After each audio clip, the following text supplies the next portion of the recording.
All right, so my name is Yashika. I am a professional tarot card reader, and I've been doing tarot readings since the last 5 years, I think. Well, that was it.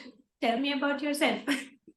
Hi, my name is Saurabh. I live in London and I don't know what to call myself. I've done many things.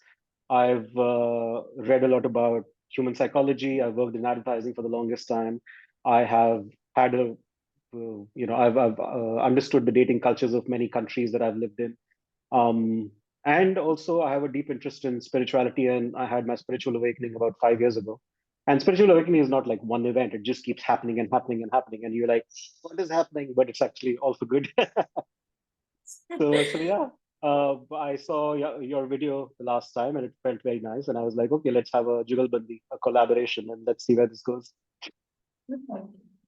It is nice to have someone else too with whom I can share my spiritual self with, besides the people around me. So, all right, I think that you can start by telling me.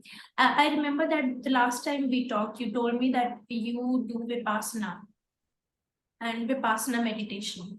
Yeah. Tell me what is Vipassana and how it has helped you in your personal relationships. Okay. This has potential to become very meta very fast. So please stop me if I ramble on. But basically, Vipassana is a very powerful meditation technique which changed my life in every sense possible. It changed completely the person I am. Um, Vipassana is a technique that you have to learn when you go for a 10-day silent retreat, which sounds scary, but it's actually much easier than it sounds. Once you go there, your schedule is full. They keep trying to give you things to do, and it's a very powerful technique. And I tried meditation for the longest time and yoga for the longest time, but I could not come to a place where mentally I could disconnect with the ruminations that I used to have, or the noise in my head. The brain is like a chatterbox. And what Vipassana told me is that your thoughts are happening to you; they are not you. And then if you are not your thoughts, then who are you? So Vipassana helped me get in touch with myself, the person I am when I'm not thinking logically or when I'm not thinking. I think there's an old yogic saying, when in the West, when I think, therefore I am. But in Eastern cultures, when I stop thinking, then I really am. So Vipassana is a technique that allows me to see my brain or my mind as a objective spectator rather than a participant. So I can be objective. I can say, okay, these thoughts are happening to me. The situations are happening to me, and I can observe them. And that gives me a lot of power because it gives me a lot of patience when it comes to responding to a situation instead of reacting in the moment. Or it gives me a lot of self-awareness. It tells me a lot of information about my own patterns, about how I behave with people, how I treat people, how people treat me, what triggers me, what doesn't trigger me. I went on my first retreat in 2018 after a really bad chapter in my life. And since then, I think it has given me so much that I cannot even if I start to write a book, it'll take 10 books and it'll not get over. So it's such a personal experience. Actually, after my first Vipassana, I did write an article about it. I can share it if you like. But it is seriously powerful. So anybody who's contemplating Vipassana, my only advice would be don't think, just go. Like, don't think, it'll change your life. And how has it affected your personal life, personal relationships? It has affected my personal relationships very much because earlier everything used to be personal. If somebody says something to me, it is personal. I used to take it personally. It used to trigger me. It used to affect me. It would either get me down or get me angry or get me confused or have any external action would have a multitude of emotions within me. But now I realize the people, when they how they treat you is about them. It's not about you at all. Whereas how you treat people is about how you are, how your relationship with yourself is. So even if people treat me badly, I establish boundaries, but I always treat them nice because I treat myself nice. And that shows my, for the lack of a better term, my own karma, my own sanskar, my own whatever you call it. But I treat people nicely. If they are not treating me nicely, I'll hold them at a distance or establish boundaries. Otherwise, I'll welcome them in my life. But earlier, then it doesn't become personal because it's not me against them anymore. It's them against them in a way if they're treating me badly because their relationship with themselves is already miserable. So I don't need, universe will punish them. I don't need to do anything. I feel like what meditation does is that it gives you that space between the event and the reaction that you give to that event. And during that space, what happens is you take a step back, you take that pause, and then you are able to analyze yourself, the other person. You are able to understand the other person as well. You are able to put yourself in their shoes, and you can also in that moment, you have the ability to decide whether you want to surrender to the situation or not. And that particular that's something that it has done meditation has done for my personal relationships, that I'm able to understand and accept the reality of the other person as well. So um, that is something that I feel everyone should experience once at least. Is there anything else you want to add in this?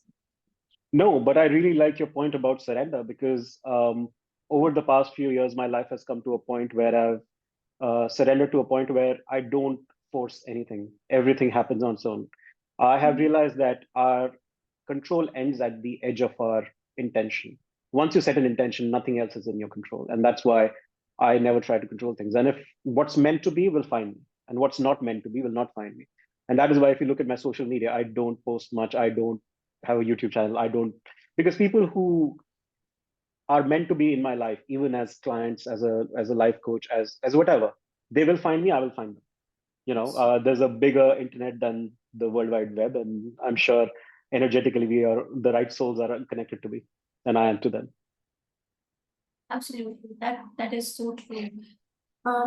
The Okay, so I have one question, and this is the question that I receive from a lot of my clients, is that how do you stop overthinking in or for your relationship, for your partner, or a lot of the times what I have observed is that they are overthinking because the other person is kind of just, it's a karmic relationship, and they are experiencing the bare minimum, and they get attached and obsessed with that other person because of that.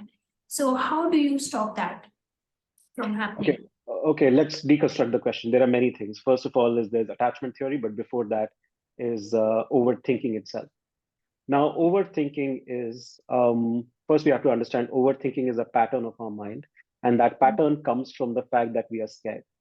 Every time I overthink, I am trying to control a situation that I have no control over. That is what overthinking is, because our mind is a survival machine. It has evolved to help us survive. It has not necessarily evolved to make us happy.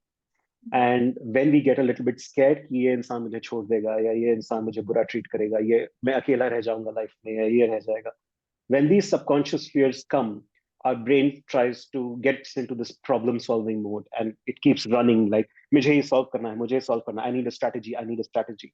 And I think once you start to understand that it is happening to you, I think there's a very nice saying by someone called Buzz Lerman, who's a filmmaker, and he says, worry, but know that worrying is as effective as trying to solve an algebra equation by chewing bubblegum, because worry will not help you. It has zero effect in what is actually the outcome, what is the solution.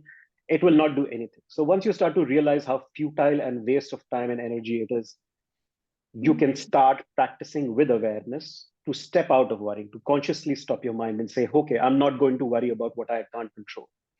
And once you start to convince yourself of this mantra, to repeat it again and again, and if you find yourself ruminating, say, okay, I'm going to distract myself actively by going for a walk. I'm going to walk barefoot in the park. I'm going to treat myself to a coffee. I'm going to do something, but I'm not going to focus on the other person or situations. And this is for anything in life, in career, in anything else. I'm not going to focus on things that are beyond my control. I'm not going to worry about them. So this is at a personal perspective. Now, coming specific, sorry, did you want to add something? No, I'm just one thing. I feel like a lot of the times all of this is coming from the place of insecurity within yourself. Yeah, Overthinking has come from a place of insecurity. yeah, And I have experienced that. everybody Um, has. Yeah, exactly. And but I feel that Overthinking in relationships, a lot of the times it is true that the other person does need to give you reassurance about what is happening. If you are taking yourself away from the situation, for example, if your partner is taking themselves away from the situation, then obviously you are not going to reach a conclusion. Obviously your overthinking may not result into something fruitful, and well, overthinking never results into anything fruitful. But I have realized this, that the reassurance and validation, maybe you can say, of the other person is also important, depending upon what kind of relationship or attachment you have with the other person. So Yes. I feel, yeah, communication is the key, right? Yes, very well said, very well put. Actually, this is the perfect moment to segue into attachment style. But I Oh, completely agree with you that reassurance is sometimes necessary, but the need for reassurance also needs to be expressed sometimes because the other person is not a mind reader. So, mhm. coming specifically to couples and arrangement styles, and this can be between same-sex couples, different sex couples, all kinds of couples, couples with relationships with more than two partners, or all kinds of partners. But All kinds of. basically, all kinds of even other relationships, friendships with your parents, with everybody. But basically there are four attachment styles that are formed when we are very young, between the age of 0 to 5, because that is the time when our unconscious mind is shaping.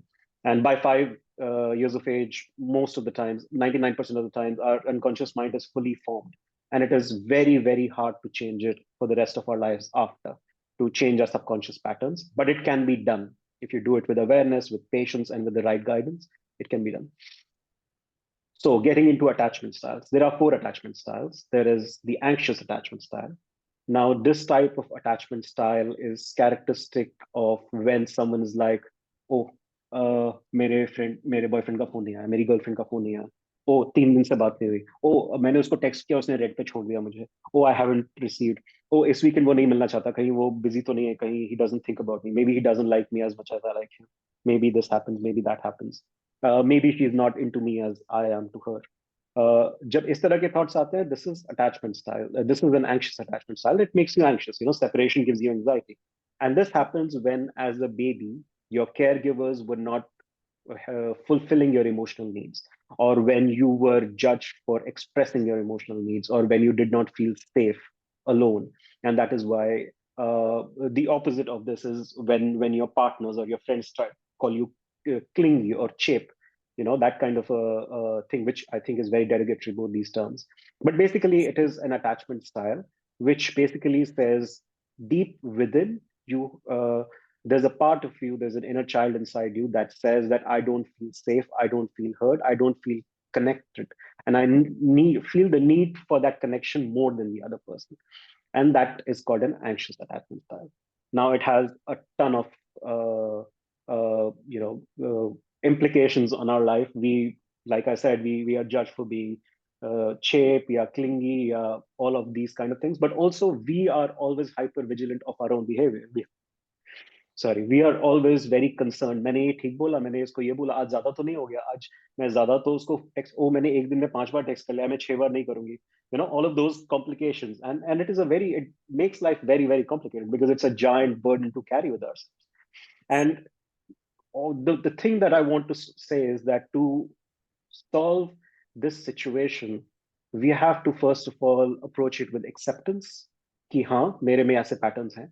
And second, if you meet someone like that, treat it with empathy for towards yourself and towards the other people. Like, हाँ अगर ये patterns हैं भी तो ठीक है, it is not my fault, but there are things I can do to change them, to evolve them, to heal from them. Similarly, now the avoidant anxious style is the opposite one.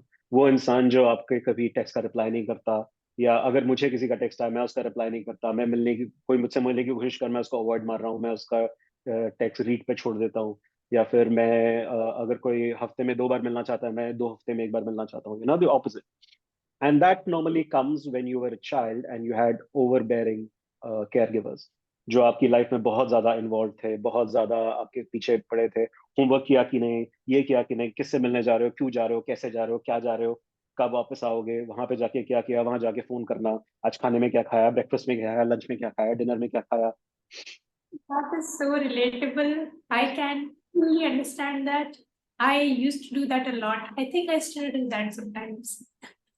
So that is called an avoidant attachment style, because basically what they're trying to do is subconsciously find personal space. You know, Yeah. they want to feel relaxed, because as soon as someone is in their personal emotional space or mental space or physical space, they get a little bit anxious, and they feel more relaxed when they're on their own. This should not be confused with introverts. Introverts is a whole different theory. Extroverts, introverts, that's a whole different theory we can discuss another time. But avoidant people are, they would love socializing, but as soon as things get a little bit personal, there's a little bit of fear of intimacy, and then they start to sort of, and they will not even realize that they're doing it. They just start to occupy themselves with other things. Like a lot of my clients, when they have problems in their relationships, they busy themselves with work a lot. They immerse themselves in work. Or people who go through breakups, they make work their identity. And that is also a sort of avoidant relationships, avoidant equation, because people are trying to avoid dealing with their emotions. So all of these are the characteristics of an avoidant person. Now, I have, anxious, yes, please. I have, sorry. So in avoidant anxious attachment style, you are afraid of confrontation. So पता नहीं ऊपर वाले ने क्या बनाया है कि an anxious person will always find an attachment avoidant person for some reason, and Yes. they are the most toxic relationship, for the lack of a better word. Toxic मैं word use नहीं करना चाहता, but they are the most unbalanced relationships, because जितना anxious इंसान उसको पकड़ेगा, वो उतना भागेगा, और फिर और पकड़ेगा, और फिर भागेगा, और फिर anxious इंसान बोलेगा कि I will give up and I will go away, and then that avoidant will always come back. And then they will, after breakup, they'll make up again, and then again the same equation will follow, and then again they'll make up. And I have seen people who've been in relationships for 5 years in this pattern, but they haven't realized that this is what is happening, and this keeps happening. So this keeps happening. And अगर आप अपना attachment style समझ के उसके लिए aware नहीं होते, तो आप ये भी समझते हो कि you go to different relationships and you'll keep displaying the same patterns. Yeah. Like if there's somebody who's an avoidant, you'll keep meeting new people, and you'll start becoming avoidant and avoidant and avoidant. And then after 10 relationships, you're like, what is wrong with me? What did I do that things aren't working out for me? It So comes with that awareness. yes, absolutely. Now the third attachment style is mostly theoretical, but there it does exist in the wild. There are many people who display it, or you can try to mimic it because it's at a healing strategy. It's called the secure attachment style. It means taking not taking things personally. So if I text Yashika about a question and she does not reply, I'll be like, okay, maybe she's busy. It's not about me. Not making everything about me. It's not about me. If you have a disagreement with someone or a conflict with someone, you say, okay, let's take 10. Let's go on our own space, calm down, and come back, and let's have a chat. Like it's not me versus you. It's you and me together against the situation. Yes. That kind of a thing is called, just को आप बोल रहे थे कि communication अच्छा होना चाहिए. That is the prerequisite for that. But also on the times when both of the people are busy and they are not able to communicate, giving the benefit of the doubt कि हाँ भाई वो इंसान busy होगा. असलियत मुझे नहीं पता, मेरा दिमाग का बाजा कितना भी शोर कर रहा है. I don't know the reality. So let me find out for real. Let me wait till the time जब मुझे दूसरे इंसान का साइड पता चले, and I find out for real कि हो क्या रहा है. Until that time, I will not overthink. Okay, I have so much brain energy that is forcing me to overthink. I will use that brain energy constructively. I will do something. I'll write a book. I'll read a book. I'll go for a film. I go for a walk. I cook. I do something that takes up that energy. But I'm not going to let it turn into frustration and anger and anxiousness and all those things. So some people are born with it who are very lucky. They are a minority, but they're very lucky. But otherwise, once you get aware of your anxious style, you can say, okay, this secure attachment style, let's name him Alex. And you're like, okay, what would Alex do in this situation? Like, what would this very secure person do in this situation? अच्छा, उसने मुझे बोला था कि वो रात को 7 बजे मुझे फोन करेगी और फोन नहीं आया. अच्छा, and I am getting anxious, पता नहीं उसका फोन नंबर नहीं गुम गया, या मे बी उसको कुछ प्रॉब्लम में आ गई है. नहीं नहीं, I will wait for them to actually reach out to me, and then I will give them. So that is, it's hard to practice, but it is possible, and it has the potential to massively improve our relationship with ourselves, but also with the other people. Other people, it's very obvious because you sort of stop acting from a place of anxiety or from avoidance, but ourselves as well, because then you're not overthinking all the time. Then you're not massively complicating your life by double guessing every situation, by saying उसको मेरी ये बात पसंद नहीं है, मैंने ये ठीक बोला था ना, मैंने कुछ गड़बड़ तो नहीं कर दी, उसने तो कुछ गड़बड़ नहीं कर दी, कुछ ऊपर से तो नहीं हो गया, उसके पेरेंट्स ने तो कुछ नहीं बोल दिया, मेरे पेरेंट्स ने तो कुछ नहीं बोल दिया, all of these complications sort of go away. You're not bound by these, and then you're like, okay, I'm just going to sit in the sun and enjoy the grass and not worry about these things. Or jab hoga tab hoga. There's a Dalai Lama quote which says, if a problem can be solved, there's no use worrying about it. If a problem cannot be solved, then worrying will do no good. That is true. I feel that the secure kind of relationships or secure attachment style relationships, they come into our lives maybe unless you have realized it and you are aware about it. I feel like these kind of relationships, they come in our late 20s and 30s. And before that, a lot of the relationships that we go through, even the relationship that we have with our own parents and maybe our siblings, a lot of them are maybe avoidant or anxious. And thankfully, currently, the relationships that I have in my life, they are secure. And it is good. Anything else you want to add? No, I just wanted to take on what you just said and say attachment styles are not relationship types. They are per person. So suppose I have practiced a secure attachment style and I meet someone who's avoidant. So our attachment style, our connection becomes a secure avoidant connection. So it's per person, it's individual. It's not the name of the relationship itself. So between two people, it is you as an individual. Yes. So I can be anxious, I can be avoidant, I can be secure, or I can be the fourth one, which is disorganized, which is very complicated. I don't think we can go into this in this video, but it's basically a mixture of all of those. Yes. Can you give like a synopsis for the disorganized? Yes, disorganized is when you display different kinds of attachment behaviors based on different situations and different people, and even you don't know where they're coming from. So sometimes you're very avoidant with some people, sometimes very anxious with some other people, and sometimes with the same person you're anxious and avoidant depending on what topic is coming up or what is the situation and what the circumstances. And I think that becomes very complicated. And I'm not the kind of person who likes giving generalizations, so I'm not gonna go into what that can mean because it's very specific to every person. Yes. It can be because of a myriad of reasons and just very complicated, I feel, in general. Like, for example, some persons might avoid all money conversations because money is a touchy topic to them, but that they might also be very willing to be very vulnerable emotionally because that is a comfortable topic to them. So it really depends, and it's very complex. That's interesting. That is very interesting. All right.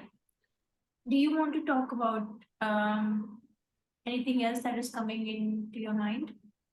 I can talk about relationships all day. So this is the Yashika Sharma show. So please tell us what you'd like to talk about. Okay. That since we are already on the topic of relationships, we can talk about oh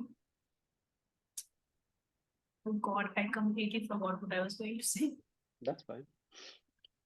I am a little bit out today because I took medication. My throat is not good. I have my sinus is a little blocked. So Yashika is drunk. Now I am a little drunk. Relationships. तो मैं तुम्हें बताता हूँ कि मेरे recently कुछ clients के साथ क्या हुआ. I recently met this person who is a very nice person, very accomplished. She has had a string of bad relationships, and then she took some time off. I think she took 3 or 5 years of dating, and then she came back, and now her relationship quality has gone from bad to worse. And she's very concerned about certain things. Her age is in her mind, her biological clock is in her mind, a lot of other things are on her mind, and she's also, I think, deep at a deep level, she also feels very lonely. She wants a companion. All her siblings, all her friends are in their own lives busy and settled and whatever, and she's really confused about I think one of the biggest things with her is she regrets that the picture of life she had growing up, she's nowhere close to that picture, and she's concerned, what does life look like? What does the happy life look like? And she's come to a point where she doesn't even know, if you ask her, what does a happy life look like? What is a good life for you? She wouldn't even have an answer. Like, she's so lost and confused in times. But I think this is a sign of a very so another symptom that she has is that she over identifies with her career. She says, okay, I am an engineer, and I'm very good at what I do. I'm a vice president. I'm very good at what I do. And this is what my identity is. And that is why she's always trying to get self-worth from her career that is denied by her relationships, right? And that is why agar relationship mein thoda sa bhi challenging kuch ho jaye, she immerses herself in her career, and then everything else takes. And then if something is bothering her and she doesn't want to go meet someone or do something, she'll just say, oh, I'm having a really busy day and I'm really tired and I'm whatever. She'll use her career as a shield. But then what we often use to shield ourselves with often becomes our prison, because we live in the prisons of our beliefs, right? All our beliefs sort of shape how much we are willing to go out and interact with the world, and how much we are going to hold ourselves back. So if I think, oh, the career is what defines my identity, then it is always going to be a problem. Right. My suggestion to her, and this is just a suggestion because I'm just giving her my take, it is up to her how she lives her life. But my suggestion there was, if I remove your profession, your last name, your religion, your belongings, your habits, your tastes, all of these things that make up our ego, if I remove all of these things, then what is left? Then who are you? What is left is you and your relationship with you. And how is that? And if that relationship is not truthful, if it is not content, if it is not happy, it is very unlikely that any of these external things like belongings, like buying things like promotions, like money, like vacations, boutique hotel stays, all of these, it's very unlikely that any of these will give you that fulfillment. Because a lot of times when we talk about, I want to be happy, what we are really saying is, I want to feel fulfilled. I want to feel content. And if you're not willing to venture outside of our comfort zone, it's not going to come. And it is going to be, like I said, our brain wants to keep us safe. It is not necessarily programmed to keep us happy. So our brain will always say, sorry about that. Our brain will always say, agli baar meri sunna, you'll be safe, you'll be fine, you'll be happy. It doesn't work. To feel happiness, we have to feel it from our heart. So my recommendation to everyone is, don't think about what makes you happy. Think about what makes you fulfilled. And there's a huge difference. And when you start to ask yourself what makes you fulfilled, the entire conversation changes. And then you are on the right track to finding more fulfillment, for the lack of a better way to put it. I completely agree, because happiness and sadness as well, both of them are a state of mind. You cannot be happy constantly, you cannot be sad constantly. There is a middle ground that you should find, and that middle ground will be your safe haven, you can say.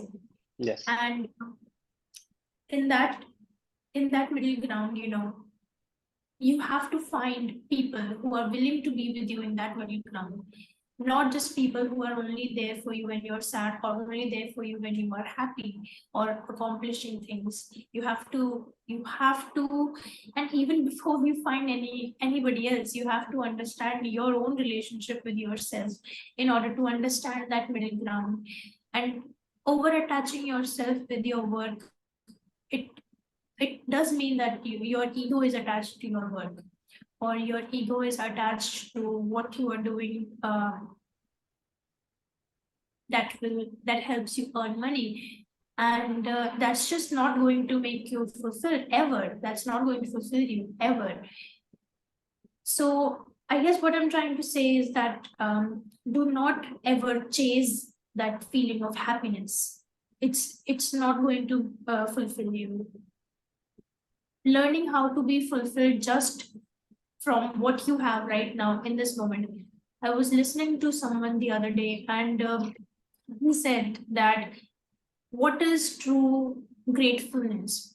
It does not mean that you are being happy about your own life or being grateful about your own life when you see someone else suffering. That's not true gratefulness. True gratefulness is when you're sitting in this moment, like right now. I am grateful that I'm sitting here talking to you. I'm not even comparing it to anybody else's sadness or happiness. And it's just, are you in this moment happy? Are you in this current moment grateful for what is going on?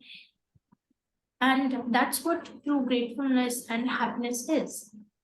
You are not even comparing. Do you think that happiness will come from putting other people down? It won't. Or you doing better than other people, because you feeling superior from other people is also coming from your own insecurities or your own inferiorities. So yeah, and there was another point that I was going to make, but it slipped my mind. So anything you want to add on Yes, what I is? think when we talk about ego, there's something important to demystify because we often confuse this term. Because in spiritual sense, ego means something different than in a psychological, Yeah, right? And a lot of people get confused about this. In a psychological sense, ego is when you're acting from a place of ego, when you think you're superior to someone, or when you're arrogant. The psychological sense of ego is arrogance, whereas the spiritual sense of ego is identity. So right. everything from your name, your habits, your friends, your tastes, your likes, your dislikes, all of this, everything that forms I. Your idea Okay. of self. So when we think of ego in the spiritual sense, the term for ego in Sanskrit is ahankara, which also means identity. So identity, in a spiritual sense, ego is the same as identity. So everything that is me, the person who's sitting, this body, these thoughts, these philosophies, all of these is me. And when I'm acting from a place of I as opposed to a place of we, the collective consciousness, then it comes from a place of ego. That's what it actually means. Yes. And in the Freudian psychology, as far as I remember, ego is also healthy. I think ego is something that you should have in order to survive in this world. Yes, you have However, ego, superego, and id. They are the three parts of psychology. yes, and I also believe the same. There should be a healthy amount of ego in you in order to survive. Because if I didn't have enough ego, or maybe another word for ego could be self-confidence. Mhm. If I didn't have that, yeah, it's a bit. But if I did not have that, I wouldn't be sitting here and talking to you like this Yeah. about these things that we are both interested in. You So know, there, something very, sorry to interrupt you, something very fascinating about ego, id, and superego is that in the film Dil Chahta Hai, the three oh, characters are based on ego, id, and superego. So, oh, ego is the Amir Khan's character who's always eating. You always see him eating, or he's always chasing girls. The superego is the painter character, I forgot his name, Akshay Khanna's character, who's thinking about the bigger pictures in life. Age does not matter, love is not bound by these things. And then there is the ego, who's the Saif Ali Khan's character, who's always confused between id and superego, id and superego, id and superego. that is So very when I interesting. found this out, I watched the movie again, and that completely changed my perspective on this. Yeah. Now that you have pointed that out, my mind is blown a little bit, because I think I watched this film when I was in first year of college, and did not did not pay attention to any of the things that you pointed out. That is good, very good. Now coming to the next thing, a lot of my clients, and bless their hearts, they are good people. However, they find themselves in relationships from which they cannot detach. Um, for example, a breakup happened, and then it takes them 3, 4 years to even think about getting out of that situation, and don't know if that is attachment, obsession, and they are always asking, will that person come back? I'm telling them, no, that person may not may, that person will not come back. And but then they, I don't know if maybe I'm being a little harsh, but that is what happens a lot to me, is that they would go on and constantly be on their phones using apps like AstroTalk, getting tarot readings done from many different people. And because you are doing that with so many people, so many different people are going to give you different opinions and different readings. So what is your opinion on that? I think it's part of growing up. It's part of realizing that you don't have control over things, and life will never give you what you want, but it'll give you what you need. And sometimes we need to go through that zone, that phase in our lives to get over it. And as healers or helpers or whatever you call it, as coaches, Yashika, you and me, we can only suggest. You used a very nice word. You give them your opinion. You can only give them your opinion, and that's all you can do. If they are willing to be stuck in that, Yeah. if they believe the person will come back, it's true. If they believe the person won't come back, it's true. Like in both the cases, they are right. But they have to, at some level, from a deep place, decide that I've had enough of this. I'm going to make my life better and Yes. move on. And I think one of the important things that I try to inspire my clients with in this situation is I tell them, how will you, how will something new and fresh and better come in if you don't make space in your life? So first you have to declutter your life. You have to make space in your life. Everything that is past, hug it, bless it, and say goodbye to it. Do it in a nice way. Deal with your emotions. Spend good energy. A very important question here arises is what? How do you know when you move? A lot of people think, oh, पहले मैं दिन में 5 बार उसके बारे में सोचता था, अब मैं 5 महीने में एक बार सोचता हूँ, so I'm over. No, you're not over them. You've just repressed that chapter of your life so deep that it doesn't come to your mind often. But that doesn't mean you're healed, because the next time you enter a relationship, all that hurt will come back. How do you really know you've healed? Is when you can think about that person and all you have is good memories and only love for them. And you say, okay, I wish you well. I hope very good things happen to you. I hope very good things happen to both of us. And I hope we both find happiness in our own way. Once you can genuinely say this to yourself, this is the litmus test, then you can say, okay, I've really moved on. I've really dealt with all hurts. So once you can genuinely mean it, that is a giant way to, amazing way to say bye, to, hug them, bless them, kiss them, and say goodbye. Not physically, I'm just saying in your mind. Hug them, bless Gotcha. them, kiss them, say goodbye.